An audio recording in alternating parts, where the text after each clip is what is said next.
ನಮ್ಮ ಇಂದಿನ ಆಳವಾದ ಚರ್ಚೆಗೆ ಸ್ವಾಗತ. ಇಂದು ನಾವು ಜನವರಿ 18, 2026ರ ಒಂದು ವಿಶೇಷ ಆಧ್ಯಾತ್ಮಿಕ ಪ್ರವಚನವನ್ನು ಕೈಗೆತ್ತಿಕೊಂಡಿದ್ದೇವೆ. ಹೌದು, ಇದರ ಮೂಲ 2012ರಲ್ಲಿದ್ರೂ ಇದನ್ನ ಮತ್ತೆ ಪರಿಷ್ಕರಿಸಿಕೊಟ್ಟಿದ್ದಾರೆ. ಅಂದ್ರೆ ಇದರಲ್ಲಿ ಇವತ್ತಿನ ಸಮಯಕ್ಕೆ ಬೇಕಾದ ಏನೋ ಒಂದು ವಿಶೇಷತೆ ಇರಲೇಬೇಕು. ಇದರ ಶೀರ್ಷಿಕೆಯೇ ಬಹಳ ಆಸಕ್ತಿದಾಯಕವಾಗಿದೆ. ಪ್ರೀತಿಯಿಂದ ಶಕ್ತಿ ಸ್ವರೂಪದ ಕಡೆಗೆ. ಹೌದು, ಇದು ಕೇವಲ ಒಂದು ವಾಕ್ಯ ಅಲ್ಲ, ಇದೊಂದು ದೊಡ್ಡ ಮಾನಸಿಕ ಸ್ಥಿತ್ಯಾಂತರದ ಸೂಚನೆ. ಓ, ಸಾಮಾನ್ಯವಾಗಿ ಆಧ್ಯಾತ್ಮಿಕ ಪಯಣದಲ್ಲಿ ನಾವು ಪ್ರೀತಿ, ಶಾಂತಿ, ಆನಂದ ಇದನ್ನೆಲ್ಲ ಹುಡುಕೊಂಡು ಹೋಗ್ತೀವಿ. ಆದ್ರೆ ಇಲ್ಲಿ ಆ ಪ್ರೀತಿಯ ಸಾಗರದಲ್ಲಿ ಮುಳುಗಿ ಎದ್ದು ಮೇಲೆ ಸರಿ, ಈಗ ಮುಂದೇನು ಅಂತ ಒಂದು ಪ್ರಶ್ನೆ ಕೇಳ್ತಾ ಇದ್ದಾರೆ. ಈಗ ಶಕ್ತಿಶಾಲಿಯಾಗಿ ಅಂತ ಒಂದು ಕರೆಯನ್ನು ನೀಡ್ತಾ ಇದ್ದಾರೆ. ಹಾಗಾದ್ರೆ ಇದು ಕೇವಲ ಅನುಭವದಲ್ಲಿ ತೇಲಾಡುವುದಲ್ಲ, ಬದಲಿಗೆ ಆ ಅನುಭವದಿಂದ ಪಡೆದ ಶಕ್ತಿಯನ್ನು ಬಳಸಿ ಜವಾಬ್ದಾರಿಯನ್ನು ತೆಗೆದುಕೊಳ್ಳುವ ಹಂತ ಅಲ್ವಾ? ಖಂಡಿತ. ಈ ಬದಲಾವಣೆಗಾಗಿ ಒಂದು 2-3 ತಿಂಗಳ ಹೋಂವರ್ಕ್ ಕೂಡ ಕೊಡಲಾಗಿದೆ ಅಂತ ಕೇಳಿದೆ.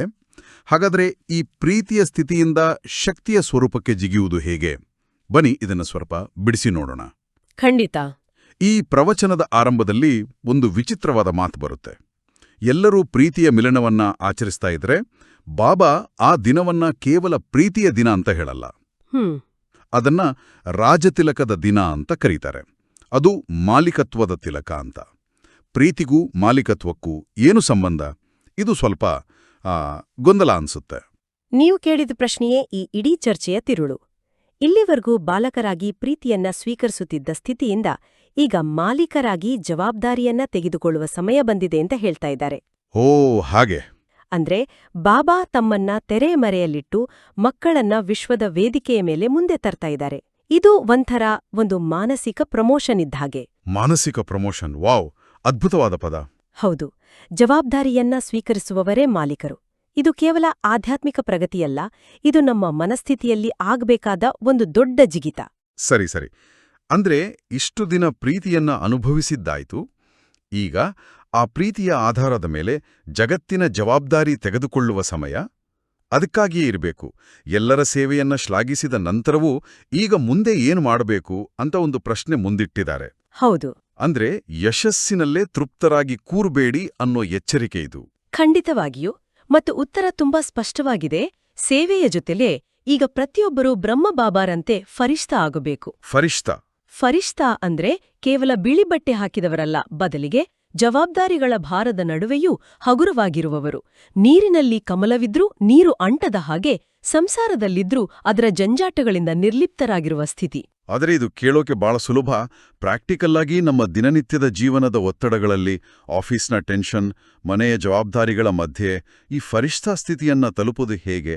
ಇದೊಂದು ದೊಡ್ಡ ಚಾಲೆಂಜ್. ಹೌದು. ಈ ಸವಾಲನ್ನು ಎದುರಿಸಲು ಏನಾದ್ರೂ ಪ್ರಾಯೋಗಿಕ ದಾರಿ ಇದೆಯಾ? ಖಂಡಿತ ಇದೆ. ಇದಕ್ಕಾಗಿಯೇ ಆ 2 ತಿಂಗಳ ವಿಶೇಷ ಹೋಂವರ್ಕ್ ಅನ್ನು ಡಿಸೈನ್ ಮಾಡಿರೋದು. ಇದು ಕೇವಲ ಸಿದ್ಧಾಂತ ಅಲ್ಲ, ಇದೊಂದು ಪ್ರಾಯೋಗಿಕ ತರಬೇತಿ. ಓಕೆ.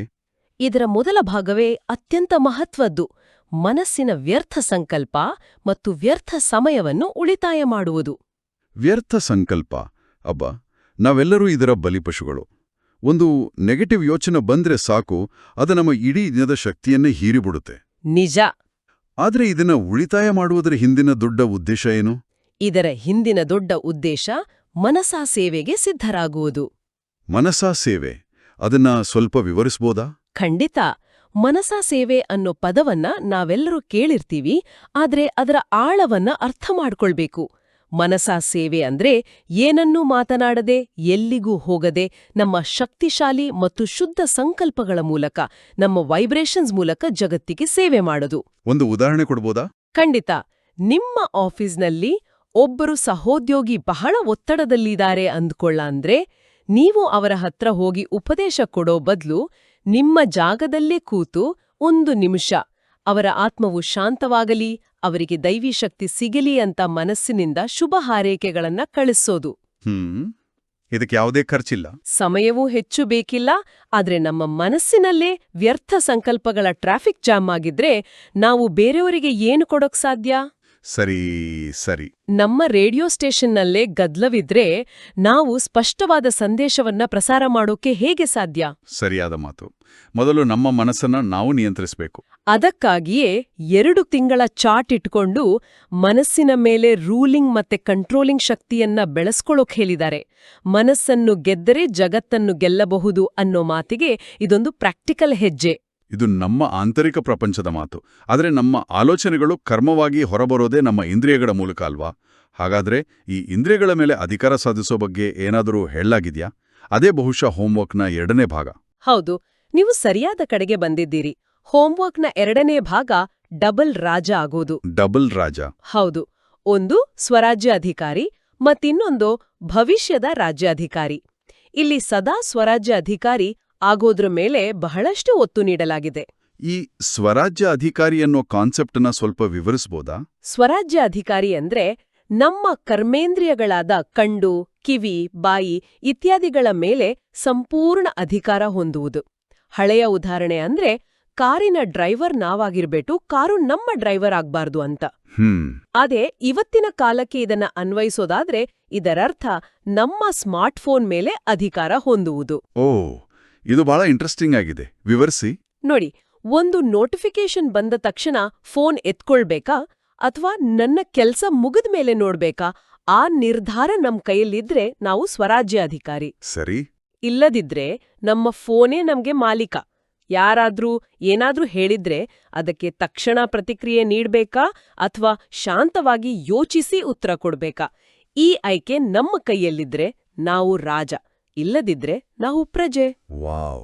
ಈ 2 ತಿಂಗಳು ನಾವು ಎಲ್ಲಿಯವರೆಗೆ ಅಧಿಕಾರಿಯಾಗಿದ್ವಿ ಮತ್ತು ಎಲ್ಲಿ ಇಂದ್ರಿಯಗಳ ದಾಸರಾದ್ವಿ ಅನ್ನೋದನ್ನ ಪ್ರಾಮಾಣಿಕವಾಗಿ ಗಮನಿಸೋಕ್ ಹೇಳಿದ್ದಾರೆ. ಈ ಅಭ್ಯಾಸವು ಕರ್ಮಾತೀತ ಸ್ಥಿತಿಗೆ ಏಣಿಯಾಗಿದೆ ಅಂತಾನೂ ಹೇಳಲಾಗಿದೆ. ಈ ಕರ್ಮಾತೀತ ಸ್ಥಿತಿ ಅಂದ್ರೇನು? ಇದು ಬಹಳ ದೊಡ್ಡ ಶಬ್ದ. ಹೌದು, ಕರ್ಮಾತೀತ ಸ್ಥಿತಿ ಅಂದ್ರೆ ಹೇಗ್ ಹೇಳೋದು? ನೀರಿನಲ್ಲಿ ಕಮಲವಿದ್ರು, ನೀರು ಅಂಟದ ಹಾಗೆ ಕರ್ಮವನ್ನು ಮಾಡ್ತಿದ್ರು, ಅದರ ಬಂಧನದಿಂದ, ಅದರ ಸುಖದುಃಖದ ಪ್ರಭಾವದಿಂದ ನಿರ್ಲಿಪ್ತರಾಗಿರೋದು. ಅಂದ್ರೆ ಗೆದ್ದಾಗ ಹಿಗ್ಗದೆ, ಸೋತಾಗ ಕುಗ್ಗದೆ ಇರುವ ಸಮಸ್ಥಿತಿ. ಎಕ್ಸಾಕ್ಟ್ಲಿ. ಅದು ಬ್ರಾಹ್ಮಣ ಜೀವನದ ಅಂತಿಮ ಮತ್ತು ಸರ್ವೋಚ್ಚರ ಗುರಿ. ಮತ್ತು ಸ್ವರಾಜ್ಯ ಅಧಿಕಾರಿಯಾಗೋದು ಆ ಗುರಿನ ತಲುಪೋ ಮೆಟ್ಟಿಲು. ನಮ್ಮ ಇಂದ್ರಿಯಗಳು ನಮ್ಮ ಹಿಡಿತದಲ್ಲಿದ್ದಾಗ ಮಾತ್ರ ಹೊರಗಿನ ಪರಿಸ್ಥಿತಿಗಳು ನಮ್ಮ ಮೇಲೆ ಪ್ರಭಾವ ಬೀರಲು ಸಾಧ್ಯವಿಲ್ಲ. ಈ ಹೋಮ್ವರ್ಕ್ನ ಜೊತೆಗೆ ಪ್ರಯತ್ನದ ವೇಗವನ್ನ ಹೆಚ್ಚಿಸೋಕೆ ಬಹಳಷ್ಟು ಒತ್ತು ನೀಡಲಾಗಿದೆ. ಪುರುಷಾರ್ಥದ ಮುಂದೆ ತೀವ್ರ ಎಂಬ ಶಬ್ದವನ್ನು ಸೇರಿಸು ಅನ್ನೋ ಮಾತು ಬಹಳ ಶಕ್ತಿಶಾಲಿಯಾಗಿದೆ. ಹೌದು. ನೋಡೋಣ, ಮಾಡೋಣ ಅನ್ನೋ ಸಡಿಲ ಮನೋಭಾವ ಇನ್ನು ಮುಂದೆ ನಡೆಯಲ್ಲ ಅನ್ನೋ ಹಾಗೆ ಇದೆ. ಒಂದು ಕಡೆ ಪ್ರೀತಿಯ ಸಾಗರ ಅಂತಾರೆ, ಇನ್ನೊಂದು ಕಡೆ ತೀವ್ರ ಪುರುಷಾರ್ಥದಂತಸ ಕಠಿಣ ಶಬ್ದಗಳನ್ನು ಬಳಸ್ತಾರೆ. ಈ ಪ್ರೀತಿ ಮತ್ತು ಶಕ್ತಿಯ ನಡುವಿನ ಬ್ಯಾಲೆನ್ಸ್, ಇದನ್ನು ಹೇಗೆ ಅರ್ಥ ಮಾಡ್ಕೊಳ್ಳೋದು? ಬಹಳ ಒಳ್ಳೆ ಪ್ರಶ್ನೆ. ಪ್ರೀತಿ ಅಡಿಪಾಯ ಇದ್ದ ಹಾಗೆ, ಆದ್ರೆ ಆ ಅಡಿಪಾಯದ ಮೇರೆ ಶಕ್ತಿಯ ಕಟ್ಟಡವನ್ನ ಕಟ್ಟಬೇಕು. ಮಕ್ಕಳ ಪ್ರೀತಿಯನ್ನ ಬಾಬಾ ಸ್ವೀಕರಿಸ್ತಾರೆ, ಆದ್ರೆ ಈಗ ಜಗತ್ತನ್ನ ಬದಲಾಯಿಸೋಕೆ ಕೇವಲ ಪ್ರೀತಿ ಸಾಲ್ದು, ಶಕ್ತಿಯೂ ಬೇಕು. ಸರಿ. ಇದಕ್ಕಾಗಿ 2 ಮುಖ್ಯ ಸಾಧನಗಳನ್ನ ನೀಡಿದ್ದಾರೆ. ಒಂದು, ಮುಂಜಾನೆಯ ಅಮೃತವೇಳೆಯ ಧ್ಯಾನವನ್ನ ಇನ್ನಷ್ಟು ಶಕ್ತಿಶಾಲಿಯಾಗಿಸೋದು.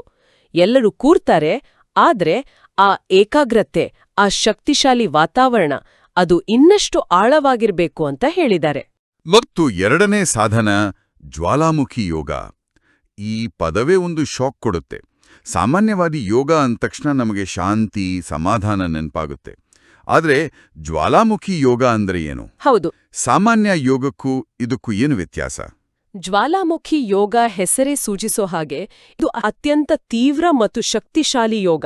ಇದು ತಣ್ಣಗಿನ ನೀರಲ್ಲ, ಬದಲಿಗೆ ನಮ್ಮೊಳಗಿನ ನೆಗೆಟಿವಿಟಿಯನ್ನ ಸುಟ್ಟು ಹಾಕುವ ಒಂದು ಆಧ್ಯಾತ್ಮಿಕ ಫರ್ನೆಸ್ ಇದ್ದ ಹಾಗೆ.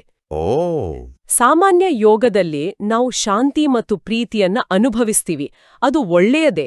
ಆದ್ರೆ ಜ್ವಾಲಾಮುಖಿ ಯೋಗದ ಗುರಿ ನಮ್ಮ ಏಕಾಗ್ರತೆಯ ಶಕ್ತಿಯಿಂದ ನಮ್ಮೊಳಗಿನ ಸೂಕ್ಷ್ಮ ವಿಕಾರಗಳು ಮತ್ತು ದೌರ್ಬಲ್ಯಗಳ ಬೀಜವನ್ನೇ ಸುಟ್ಟು ಬೂದಿ ಮಾಡೋದು. ಬೀಜವನ್ನೇ ಸುಡೋದಾ? ಹೌದು. ಇದು ಶಾಂತಿಗಿಂತ ಹೆಚ್ಚಾಗಿ ಶುದ್ಧೀಕರಣದ ಮೇಲೆ ಫೋಕಸ್ ಮಾಡುತ್ತೆ.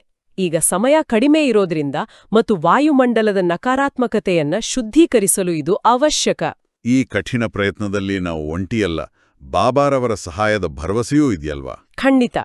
ಯಾರು ಈ 2 ತಿಂಗಳು ಪ್ರಾಮಾಣಿಕವಾಗಿ ಗಮನ ಕೊಡ್ತಾರೋ ಅವರಿಗೆ ಬಾಪದಾದರಿಂದ ಹೆಚ್ಚುವರಿ ಸಹಯೋಗ ಸಿಗುತ್ತೆ ಅಂತ ವಾಗ್ದಾನ ಮಾಡಿದ್ದಾರೆ. ವಾಹ್! ಇದಕ್ಕಿಂತ ದೊಡ್ಡ ಲಾಭ ಬೇಕಾ? ನಾನೊಂದು ಸಣ್ಣ ಉದಾಹರಣೆ ಕೊಡ್ತೀನಿ. ಮೊನ್ನೆ ನಾನು ಟ್ರಾಫಿಕ್ನಲ್ಲಿ ಸಿಕ್ಕಾಕೊಂಡಿದ್ದೆ. ಹಾ, ಯಾಕಾದ್ರೂ ಈ ರೋಡಲ್ಲಿ ಬಂದೆ ಅಂತ 10 ನಿಮಿಷ ನನ್ನನ್ನೇ ನಾನು ಬೈಕೊಂಡೆ. ಆಮೇಲೆ ಅರಿವಾಯ್ತು, ಆ 10 ನಿಮಿಷದ ವ್ಯರ್ಥ ಸಂಕಲ್ಪದಿಂದ ಟ್ರಾಫಿಕ್ ಕ್ಲಿಯರ್ ಆಗ್ಲಿಲ್ಲ, ಆದ್ರೆ ನನ್ನ ಮೂಡು ಮತ್ತು ಶಕ್ತಿ ಎರಡೂ ಹಾಳಾಯ್ತು. ನಿಜ ನಿಜ. ಅದೇ ಸಮಯಕ್ಕೆ ಒಂದು ಒಳ್ಳೆಯ ವಿಚಾರ ಮಾಡಿದ್ರೆ ಶಕ್ತಿ ಉಳಿತಿತ್ತು. ಬಾಬಾವರ ಸಹಾಯ ಅಂದ್ರೆ ಇಂಥ ಸಮಯದಲ್ಲಿ ಸರಿಯಾದ ಸಂಕಲ್ಪ ಮಾಡೋಕೆ ನಮ್ಗೆ ನೆನಪು ಬರುವಂತೆ ಮಾಡೋದು. ಒಂದೇ ಗುರಿಯನ್ನ ಬೇರೆ ಬೇರೆ ಗುಂಪುಗಳಿಗೆ ಹೇಗೆ ವಿಭಿನ್ನವಾಗಿ ತಿಳಿಸಲಾಗಿದೆ ಅನ್ನೋದು ಕುತೂಹಲಕಾರಿ. ಉದಾಹರಣೆಗೆ, ಇಂದೋರ್ ವಲಯದವರ ಸೇವೆ ಚೆನ್ನಾಗಿದೆ ಅಂತ ಹೇಳದ ನಂತರವೂ ಅವರಿಗೆ ಒಂದು ಹೊಸ ಗುರಿಯನ್ನ ನೀಡಲಾಯಿತು. ಅದೇನು? ಅವರ ಸೇವೆಯನ್ನ ಶ್ಲಾಘಿಸಿ, ನಿಮ್ಮ ಸಂಪರ್ಕ ಬಹಳ ಚೆನ್ನಾಗಿದೆ, ಆದ್ರೆ ಈಗ ಸಂಪರ್ಕದಲ್ಲಿರುವವರನ್ನ ವಾರಸುದಾರರನ್ನಾಗಿ ಮಾಡಿ ಅಂತ ಹೇಳಿದ್ರು. ವಾರಸುದಾರರು? ಹೌದು, ಇದು ಒಂದ್ ರೀತಿ ಸ್ಟ್ರಾಟಜಿಕ್ ಶಿಫ್ಟ್. ವಿಸ್ತಾರಕ್ಕಿಂತ ಆಳದ ಮೇಲೆ ಗಮನ ಕೊಡಿ ಅಂತ ಹೇಳಿದಾಗೆ. ಸಂಪರ್ಕದಿಂದ ವಾರಸುದಾರರವರೆಗಿನ ಈ ಪಯಣ, ಇದನ್ನ ಹೇಗೆ ಅರ್ಥ ಮಾಡಿಕೊಳ್ಳೋದು? ಇದನ್ನ ಒಂದು ಸರಳ ಉದಾಹರಣೆ ಮೂಲಕ ಹೇಳ್ಬಹುದು. ಸಂಪರ್ಕದಲ್ಲಿರುವವರು ಅಂದ್ರೆ ಫ್ಯಾನ್ಸ್ ಇದ್ದಾಗೆ. ಅವರು ನಿಮ್ಮ ಆಟ ನೋಡಿ ಚಪ್ಪಾಳೆ ತಟ್ಟುತ್ತಾರೆ. ಆದ್ರೆ ವಾರಸುದಾರರು ಅಂದ್ರೆ ಟೀಮ್ನ ಆಟಗಾರರು. ಅವರು ನಿಮ್ಮ ಜೊತೆ ಸೇರಿ ಆಟ ಆಡ್ತಾರೆ, ಜವಾಬ್ದಾರಿ ತಗೊಳ್ತಾರೆ. ಈಗ ಚಪ್ಪಾಳೆ ತಟ್ಟುವರನ್ನ ಆಟಗಾರರನ್ನಾಗಿ ಮಾಡೋ ಸಮಯ ಬಂದಿದೆ ಅಂತ.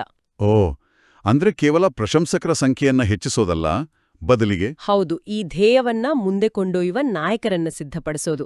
ಸಂಖ್ಯೆಯಿಂದ ಗುಣಮಟ್ಟದ ಕಡೆಗಿನ ಒಂದು ಪ್ರಮುಖ ಬದಲಾವಣೆ ಇದು. ಹಾಗೆಯೇ ವಿದೇಶಿ ಸೇವಾಧಾರಿಗಳಿಗೆ ಮತ್ತು ಶಿಕ್ಷಕಿಯರಿಗೂ ನಿರ್ದಿಷ್ಟ ನಿರ್ದೇಶನಗಳಿದ್ವು. ಹೌದು, ವಿದೇಶಿ ಸೇವಾಧಾರಿಗಳನ್ನ ಯಜ್ಞದ ಶೃಂಗಾರ ಅಂತ ಕರೆದು ಅವರು ಕಾರ್ಯಗಳಲ್ಲಿ ವೇಗವಾಗಿರುವಂತೆ ತೀವ್ರ ಪುರುಷಾರ್ಥದ ಫಲಿತಾಂಶವನ್ನ ಸಹ ಬೇಗ ತೋರಿಸಿ ಅಂದ್ರು. ಶಿಕ್ಷಕಿಯರಿಗೆ ಬಹಳ ಎತ್ತರದ ಜವಾಬ್ದಾರಿಯನ್ನ ನೆನಪಿಸಿದ್ರು. ಟೀಚರ್ಸ್ ಅಂದ್ರೆ ಯಾರ ಫೀಚರ್ಸ್ ಇಂದ ಫ್ಯೂಚರ್ ಕಾಣಿಸ್ತದೋ ಅವರು ಅನ್ನೋ ಮಾತು ಬಹಳ ಆಳವಾಗಿದೆ. ವಾವ್! ಅಂದ್ರೆ ಅವರ ನಡಿಗೆ, ನುಡಿ ಮತ್ತು ಮುಖವೇ ಒಂದು ದೊಡ್ಡ ಸೇವೆ. ಅವರ ವ್ಯಕ್ತಿತ್ವವೇ ಜ್ಞಾನದ ಸಾಕ್ಷಿಯಾಗಿರ್ಬೇಕು. ಎಲ್ಲರಿಗೂ ನೀಡಿದ ಸಂದೇಶದ ಸಾರ ಒಂದೇ ಆಗಿತ್ತು. ವಿಸ್ತಾರದ ಜೊತೆಗೆ ಆಳ ಮತ್ತು ಗುಣಮಟ್ಟದ ಮೇಲೆ ಗಮನಹರಿಸಿ. ಹಾಗಾದ್ರೆ ಈ ಸಂಪೂರ್ಣ ಚರ್ಚೆಯನ್ನ ಒಟ್ಟುಗೂಡಿಸೋದಾದರೆ ಇದರ ತಿರುಳು ಏನು? ನಾವು ಅಳವಡಿಸಿಕೊಳ್ಳಬೇಕಾದ ಮುಖ್ಯ ಅಂಶಗಳು ಯಾವುವು? ಈ ಎಲ್ಲದರ ತಿರುಳು ಒಂದೇ. ನಮ್ಮ ಆಧ್ಯಾತ್ಮಿಕ ಜೀವನವನ್ನ ಹವ್ಯಾಸದಿಂದ ಜವಾಬ್ದಾರಿಯುತ ಮಾಲೀಕತ್ವಕ್ಕೆ ಬದಲಾಯಿಸೋದು. ಮನಸ್ಸು ನಮ್ಮ ಸಾಧನವಾಗ್ಬೇಕೇ ಹೊರತು ನಾವೇ ಅದರ ಸಾಧನವಾಗಬಾರದು. ಸರಿ. ಇದೇ ಆ 2 ತಿಂಗಳ ಅಭ್ಯಾಸದ ಅಸಲಿ ಸವಾಲು. ಇದನ್ನ ಸಾಧಿಸೋಕೆ 3 ಪ್ರಾಯೋಗಿಕ ಹೆಜ್ಜೆಗಳನ್ನ ಇಡಬಹುದು. ಯಾವುವು ಆ 3 ಹೆಜ್ಜೆಗಳು? ಮೊದಲನೆಯದು ಮತ್ತು ಅತ್ಯಂತ ಮುಖ್ಯವಾದದ್ದು, 2 ತಿಂಗಳವರೆಗೆ ಬಹಳ ಗಮನವಿಟ್ಟು ವ್ಯರ್ಥ ಸಂಕಲ್ಪ ಮತ್ತು ವ್ಯರ್ಥ ಸಮಯವನ್ನ ಉಳಿಸೋ ಪ್ರಾಮಾಣಿಕ ಚಾರ್ಟ್ ಇಡೋದು. ಎರಡನೆಯದು, ನಾನು ಸದಾ ಸ್ವರಾಜ್ಯ ಅಧಿಕಾರಿ ಆತ್ಮ ಅನ್ನೋ ಸ್ಮೃತಿಯಲ್ಲಿ ದಿನದ ಪ್ರತೀಕ್ಷಣ ನಮ್ಮ ಇಂದ್ರಿಯಗಳ ಮೇಲೆ ಅಧಿಕಾರ ಹೊಂದುವ ಅಭ್ಯಾಸ ಮಾಡೋದು. ಪ್ರಜೆಯಲ್ಲ, ರಾಜನಾಗುವುದು. ಸರಿ. ಮತ್ತು ಮೂರನೆಯದು, ನಮ್ಮ ಪುರುಷಾರ್ಥದ ಮುಂದೆ ತೀವ್ರ ಅನ್ನೋ ಶಬ್ದವನ್ನ ಸೇರಿಸೋದು. ಈಗ ಸಾಮಾನ್ಯ ಅಥವಾ ಸಡಿಲ ಪುರುಷಾರ್ಥದ ಸಮಯವಲ್ಲ. ಪ್ರತಿಯೊಂದು ಸಂಕಲ್ಪ, ಮಾತು ಮತ್ತು ಕರ್ಮವನ್ನ ಶಕ್ತಿಶಾಲಿಯಾಗಿಸೋದು. ಈ ಅಭ್ಯಾಸದಲ್ಲಿ ಸಹಾಯ ಮಾಡುವಂತಹ ಒಂದು ಶಕ್ತಿಶಾಲಿ ಸ್ವಮಾನ ಅಥವಾ ಸಂಕಲ್ಪವನ್ನ ನಮ್ಮ ಕೇಳುಗರಿಗಾಗಿ ಹೇಳಬಹುದಾ? ಖಂಡಿತ. ಈ ಸಂಕಲ್ಪವನ್ನ ದಿನದಲ್ಲಿ ಹಲವು ಬಾರಿ ನೆನಪಿಸಿಕೊಳ್ಳಬಹುದು. ನಾನು ಆತ್ಮ, ತಂದೆಯ ಸಮಾನ ತೀವ್ರ ಪುರುಷಾರ್ಥಿ. ನಾನು ಮನೋಜಿತ್ ಮತ್ತು ಸ್ವರಾಜ್ಯಾಧಿಕಾರಿ ಆಗಿದ್ದೇನೆ. ನಾನು ಪ್ರೀತಿ ಮತ್ತು ಶಕ್ತಿಯ ಸಮತೋಲನವನ್ನು ಇಟ್ಟುಕೊಂಡು ವಿಶ್ವ ಸೇವೆ ಮಾಡುವ ಶಿವಶಕ್ತಿಯಾಗಿದ್ದೇನೆ. ಈ ಜ್ಞಾನವನ್ನ ಕೇವಲ ಕೇಳೋದಷ್ಟೇ ಅನ್ನದೇ ಜೀವನದಲ್ಲಿ ಅಳವಡಿಸಿಕೊಳ್ಳೋಕ್ಕೆ ಮೂಲ ಆಕಾರದಲ್ಲಿ ಕೆಲವು ಚಿಂತನೆಯ ಪ್ರಶ್ನೆಗಳನ್ನ ಕೇಳುಗರಿಗಾಗಿ ಬಿಡಲಾಗಿದೆ. ಹೌದು. ಮೊದಲನೆಯದು, ಈ 2 ತಿಂಗಳಿನಲ್ಲಿ ವ್ಯರ್ಥ ಸಂಕಲ್ಪಗಳನ್ನ ಸಮರ್ಥ ಸಂಕಲ್ಪಗಳಾಗಿ ಪರಿವರ್ತಿಸಲು ನಮ್ಮ ದಿನಚರ್ಯೆಯಲ್ಲಿ ಯಾವ ಒಂದು ಸಣ್ಣ ಪ್ರಾಯೋಗಿಕ ಬದಲಾವಣೆಯನ್ನ ತರಬಹುದು. ಉದಾಹರಣೆಗೆ ಪ್ರತಿ ಗಂಟೆಗೊಮ್ಮೆ ಮಾಡೋ ಟ್ರಾಫಿಕ್ ಕಂಟ್ರೋಲ್ ಧ್ಯಾನವನ್ನ ಇನ್ನಷ್ಟು ಶಕ್ತಿಶಾಲಿಯಾಗಿಸೋದೆ, ಅಥವಾ ಒಂದು ನಿರ್ದಿಷ್ಟ ವ್ಯರ್ಥ ಅಭ್ಯಾಸವನ್ನ, ಉದಾಹರಣೆಗೆ ಬೇರೆಯವರ ಬಗ್ಗೆ ಯೋಚಿಸೋದನ್ನ ಬಿಡೋ ದೃಢ ಸಂಕಲ್ಪ ಮಾಡೋದೆ. ಮತ್ತು ಅಂತಿಮವಾಗಿ ನಮ್ಮ ಕೇಳುಗರು ಆಳವಾಗಿ ಆಲೋಚಿಸಲು ಒಂದು ಪ್ರಚೋದನಾಕಾರಿ ಚಿಂತನೆ. ಆ ಚಿಂತನೆ ಇದು: ಸ್ವರಾಜ್ಯ ಅಧಿಕಾರಿ ಸ್ಥಿತಿಯ ಚಾರ್ಟ್ ಇಡೋಕೆ ಪ್ರಾಯೋಗಿಕ ವಿಧಾನವನ್ನ ಅಳವಡಿಸಿಕೊಳ್ಳಬಹುದು. ರಾತ್ರಿ ಮಲಗೋ ಮುನ್ನ ಪ್ರಾಮಾಣಿಕವಾಗಿ ಡೈರಿಯಲ್ಲಿ ಬರೆಯೋದೇ ಅಥವಾ ಪ್ರತಿ ಗಂಟೆಗೊಮ್ಮೆ 1 ನಿಮಿಷ ನಿಲ್ಲಿಸಿ ನಮ್ಮ ಸ್ಥಿತಿಯನ್ನ ಪರೀಕ್ಷಿಸೋಳೋಕೆ ಅಲಾರಂ ಇಡೋದೆ. ಇದು ಕೇವಲ ಒಂದು ಅಭ್ಯಾಸವಲ್ಲ, ಬದಲಿಗೆ ನಮ್ಮ ಆಧ್ಯಾತ್ಮಿಕ ಪ್ರಯಾಣವನ್ನ ಹಲವು ಪಟ್ಟು ವೇಗಗೊಳಿಸುವ ಒಂದು ಸುವರ್ಣಾವಕಾಶ. ಹಾಗಾದ್ರೆ ಇಂದಿನಿಂದ ನಮ್ಮನ್ನು ನಾವು ಕೇಳಿಕೊಳ್ಳಬೇಕಾದ ಪ್ರಶ್ನೆ, ನಾನು ನನ್ನ ಮನಸ್ಸು ಮತ್ತು ಇಂದ್ರಿಯಗಳ ರಾಜನೇ ಅಥವಾ ಇನ್ನೂ ಅವುಗಳ ಪ್ರಜೆಯಾಗಿಯೇ ಉಳಿದಿದ್ದೇನೆಯೇ? ಹೌದು, ಈ ಪ್ರಶ್ನೆಗೆ ಸಿಗುವ ಪ್ರಾಮಾಣಿಕ ಉತ್ತರವೇ ನಮ್ಮ ಮುಂದಿನ ಪಯಣದ ದಿಕ್ಸೂಚಿಯಾಗಲಿದೆ.